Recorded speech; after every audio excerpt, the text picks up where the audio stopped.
minister. It's that you don't stop when you stop. Some years ago, I'd conducted a wedding, and I was at the wedding reception.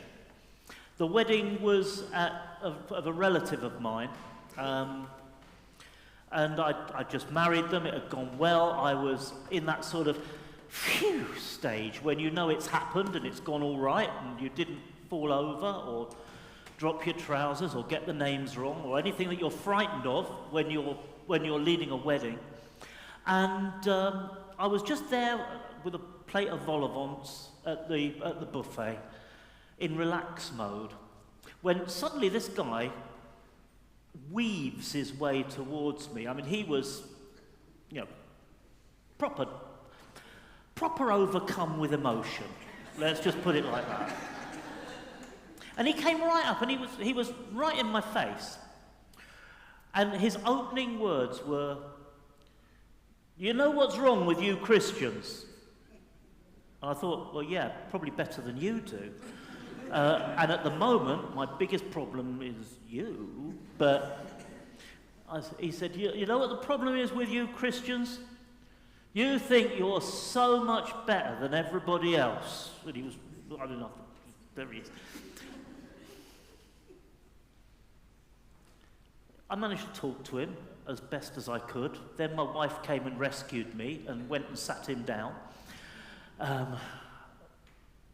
But that is, in vino veritas, in wine there is sometimes truth. And he was expressing what was deep down in his heart. His impression of Christians was that we all think we are better than everybody else, and are looking down our nose at him all the time. And it got under his skin. It took about 6 pints to bring it out, but it was under his skin.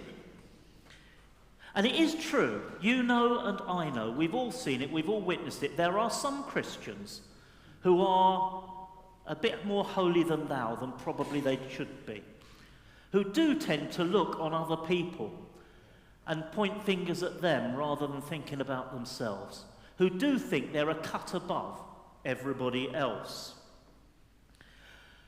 But you also know, as well as I know, if not better, that at the heart of the gospel, at the absolute heart of our faith, is admitting and acknowledging that we are in the wrong and need God's help. At the heart of the gospel is not that we are better than anybody else. At the heart of our gospel is Romans 3 verse 23.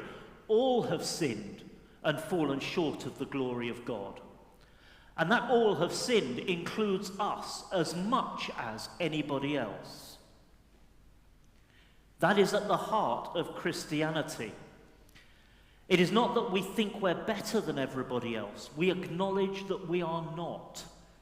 We acknowledge that the same fallenness, the same instincts are in us as are in the rest of the world.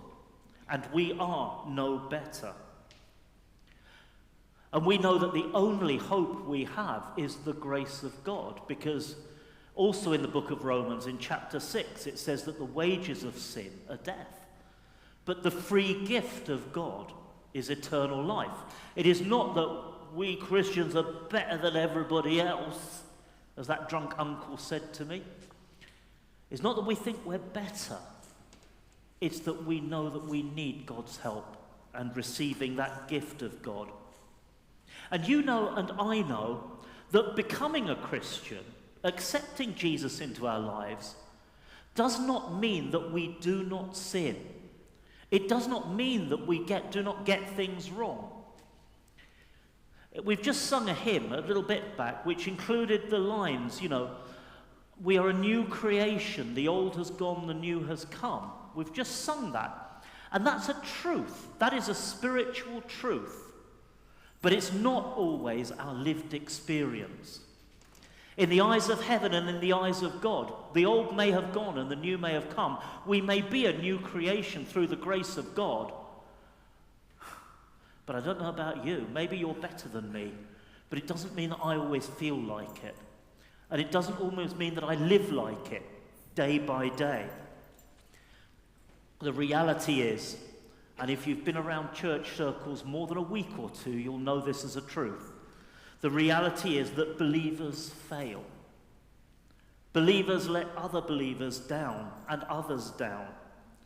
And sometimes even the problems in our lives, even the wrong in our lives that we think we've overcome, that we think we've grown past, have a way of re-emerging and biting us in the bum when we're least expecting it.